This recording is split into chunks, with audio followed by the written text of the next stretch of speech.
Hey guys, I wanted to just do a short little video on aggression and aggressive dogs. We do get cases in like this, not very often.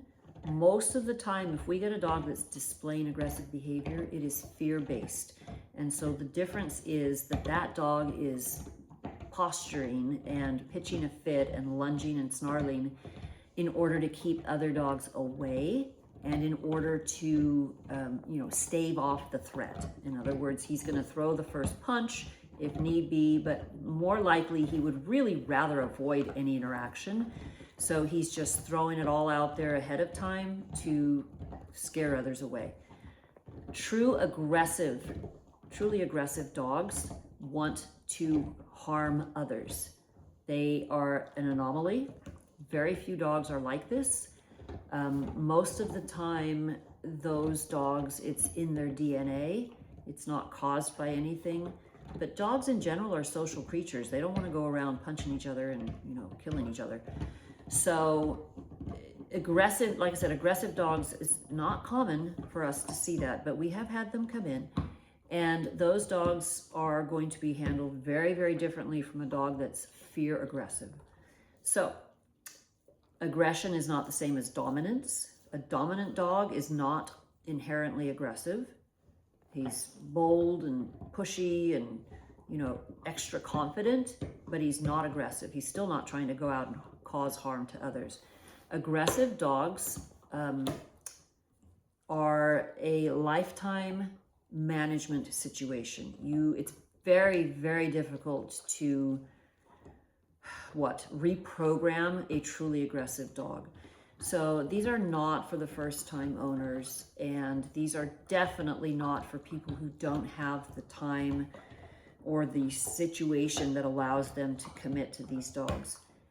They are constantly on high, the owners need to be on high alert. You cannot trust these dogs. But having said that, you can layer in really solid obedience and solid training to help shape these dogs into being able to exist and coexist in your household, in your community.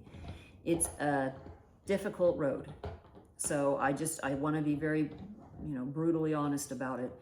We have had dogs come in that people eventually could not maintain.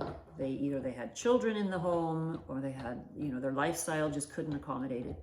But some people take on the challenge and they can do it. What we tend to see, and this is the unfortunate part of it, is that aggression, like any other emotion, can be suppressed when the circumstances require it. So we get people who will go and rescue a dog from the animal shelter or from a rescue group, and at the time the dog seems very docile. He's somewhat subservient to his owner. Maybe they bring him into the house where there are already other dogs or other animals, other pets, and once he presents as a very calm, somewhat subdued dog.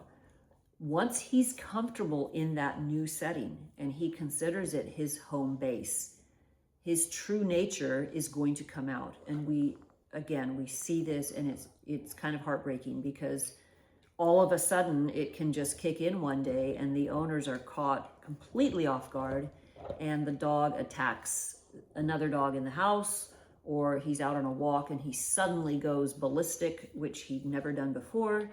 Okay, his DNA has now been released. The leash is off because he is at a comfort level in his own head, having settled into and accepted his new environment. So when that happens, a lot of times these dogs need to be rehomed, or they're sent back to the shelters or whatever else, because that's not what their adoptive owners expected. It's not what they saw when the dog was in the shelter. So again, no shame on anyone who feels that they are out of their league in dealing with these aggressive dogs. Far better, that's not aggression, that's just my dog. But you're far better giving the dog back and hoping it can rehome with someone who can handle it, where there aren't as many risks, But, you know, just, you know, good job on you for trying and for recognizing early enough before damage is actually done that this is not the right dog for you. It's a hard experience. And like I said, it can just be heartbreaking, but much better than a tragedy that can result. So we'll catch you on the next one.